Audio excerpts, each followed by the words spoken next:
Hi friends, welcome to stunning moms. ಬನ್ನಿ ಈ ದಿನ ನಾವು ಹಿಂದಿ ಸ್ವರಾಕ್ಷರಗಳನ್ನು ಓದೋದು ಯಾವ ರೀತಿ ಇದೆ ಅಂತ ಹೇಳಿಬಿಟ್ಟು ನೋಡೋಣ.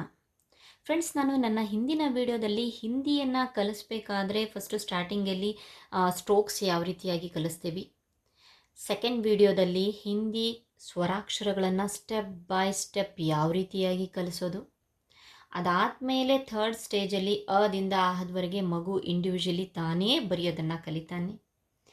ಈಗ ನೆಕ್ಸ್ಟ್ ಅದನ್ನು ಅವನು ಆ ಲೆಟರ್ಸ್ಗಳನ್ನು ಬರೆದಾದ್ಮೇಲೆ ಪರ್ಫೆಕ್ಟಾಗಿ ಐಡೆಂಟಿಫಿಕೇಷನ್ ಪ್ಲಸ್ ಅದನ್ನು ಓದಬೇಕು.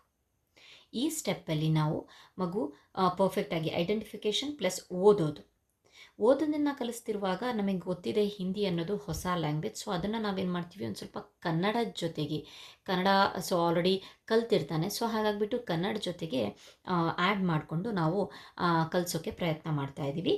ಸೊ ಇಲ್ಲಿ ಬನ್ನಿ, ಆ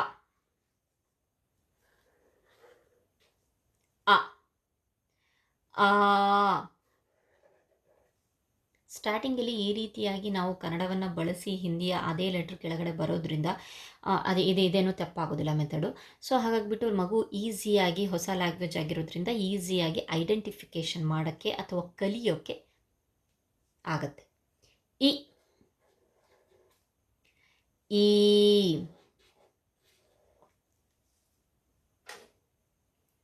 ಉ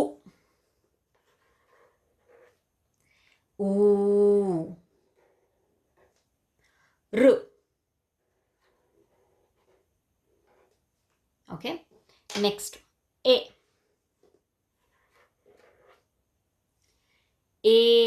ಇಲ್ಲ, ಹಿಂದಿಯಲ್ಲಿ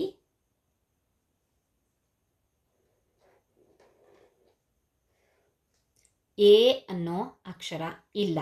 ಸೊ ನೆಕ್ಸ್ಟ್ ಬರುತ್ತೆ ಐ. ಓಕೆ, ಐಸೆ ಐನಕ್ ಐ. ಓ,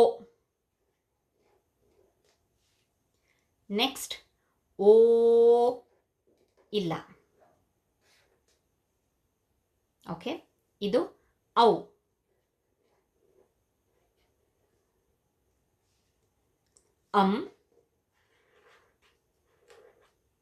ಅಹ. ಸ್ಟಾರ್ಟಿಂಗ್ ಇನಿಷಿಯಲ್ ಸ್ಟೇಜಲ್ಲಿ ಮಗುಗೆ ಹೊಸ ಲ್ಯಾಂಗ್ವೇಜ್ ಆಗೋದ್ರಿಂದ ಕಲಿಯೋಕ್ಕೆ ಹೆದರಿಕೆ ಆಗಬಹುದು, ಅಥವಾ ಇದೇನಪ್ಪ ಈ ಅಕ್ಷರಗಳು ABCDನೇ ಬೇರೆ ಥರ ಇದೆ, ರಗಸದಾನೇ ಬೇರೆ ಥರ ಇದೆ, ಇದೇ ಬೇರೆ ಥರ ಇದೆ, ಇದೇನೋ ಒಂಥರ ಇದೆ, ವಿಚಿತ್ರವಾಗಿ ಕಾಣಿಸ್ತಾ ಇದ್ದಾವೆ ಅಂತ ಅನ್ಕೊಬಹುದು.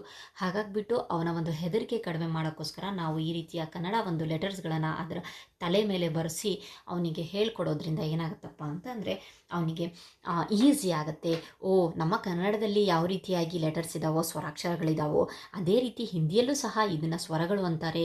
ಅದೇ ರೀತಿ ಈ ಲೆಟರ್ಸ್ಗಳಿಗೆ ಅದೇ ಹೆಸರಿರೋದು, ಅದು ಬಿಟ್ಟರೆ ಬೇರೆ ಯಾವುದೋ ಒಂದು ಚೈನೀಸ್ ಹೆಸರು, ಬೇರೆ ಬೇರೆ ಯಾವುದೋ ಹೆಸರಿಲ್ಲ. ಸೊ ಕನ್ನಡದ ಒಂದು ಯಾವ ರೀತಿಯಾಗಿ ಸ್ವರಾಕ್ಷರಗಳಿದೆಯೋ ಅದೇ ರೀತಿ ಇದಕ್ಕೂ ಸಹ ಸ್ವರಾಕ್ಷರಗಳಿದ್ದಾವೆ. ಸೊ ಸೇಮ್ ಅನಿಸುತ್ತೆ ಬರ್ತಾ ಬರ್ತಾ ಬರ್ತಾ. ಸೊ ಇದನ್ನು ಮಾತ್ರ ಪಾಯಿಂಟ್ ಔಟ್ ಮಾಡಿ ಹೇಳಿ. ಹಿಂದಿಯಲ್ಲಿ ಎ ಓ ಅನ್ನೋದು ಇಲ್ಲ. ಸೊ ಬನ್ನಿ ಮತ್ತೊಂದ್ಸಲಿ ನೋಡೋಣ. ಅ ಆ ಇ ಈ ಉ ಊ ಋ ಎ ಐ ಓ ಔ ಅಹ. ಫ್ರೆಂಡ್ಸ್, ಇಲ್ಲಿಯವರೆಗೆ ನೀವು ನಮ್ಮ ಚಾನಲನ್ನು ಸಬ್ಸ್ಕ್ರೈಬ್ ಮಾಡಿಲ್ಲ ಅಂತಂದರೆ ಪ್ಲೀಸ್ ಸಬ್ಸ್ಕ್ರೈಬ್ ಮಾಡಿ. ಐ ಹೋಪ್ ಈ ಒಂದು ವಿಡಿಯೋ ನಿಮಗೆ ಯೂಸ್ಫುಲ್ ಆಗಿರುತ್ತೆ ಅಂದ್ಕೊಂಡಿರ್ತೀನಿ. ಒಂದೇ ಒಂದು ಮಾತೇನಪ್ಪ ಅಂತ ಅಂದರೆ, ಮಗುಗೆ ಹಿಂದಿಯನ್ನು ಕಲಿಸ್ತಿರುವಾಗ ಫಸ್ಟ್ ಸ್ಟೇಜಲ್ಲಿ ಸ್ಟೆಪ್ ಬೈ ಸ್ಟೆಪ್ಪನ್ನು ಫಾಲೋ ಮಾಡಿದ್ಮೇಲೆ, ಅಂದರೆ ಕಲಿಸೋ ಒಂದು ಸ್ಟೆಪ್ ಬೈ ಸ್ಟೆಪ್ ಫಾಲೋ ಮಾಡಿದ್ಮೇಲೆ ಅದನ್ನು ಈ ಒಂದು ತಲೆ ಮೇಲೆ ಕನ್ನಡದ ಒಂದು ಅಕ್ಷರಗಳನ್ನು ಕೊಟ್ಟೆ ಇದನ್ನು ಕಲಿಸ್ರಿ. ಯಾಕಂತ ಅಂದರೆ ಅವರಿಗೆ ನೋಡಿದ ತಕ್ಷಣ ಇದು ಯಾವುದೋ ಬೇರೆ ಒಂದು ಇದು ಲ್ಯಾಂಗ್ವೇಜ್ ಅನ್ಕೊಬಾರ್ದು. ಸೊ ನಮ್ಮ ಒಂದು ಇದ್ರ ಟೈಪಲ್ಲೇ ಇರುತ್ತೆ, ಕನ್ನಡದ ಅಕ್ಷರಗಳನ್ನು ಹೋಲುವಂತಹ ಅಕ್ಷರಗಳಿದೆ ಹೇಳೋದ್ರೊಳಗಡೆ. ಸೊ ಹಾಗಾಗಿಬಿಟ್ಟು ಇದ್ರ ತಲೆ ಮೇಲೆ ಇದನ್ನು ಬರೆದು ಅವರಿಗೆ ಪ್ರಾಕ್ಟೀಸ್ ಮಾಡಿ. ಬಹಳಷ್ಟು ಹೆಲ್ಪ್ಫುಲ್ ಆಗುತ್ತೆ, ಅವ್ರಿಗೆ ಈಸಿ ಆಗುತ್ತೆ, ಆಮೇಲೆ ಇಂಟ್ರೆಸ್ಟಿಂಗ್ ಆಗಿ ಕಲಿತಾರೆ.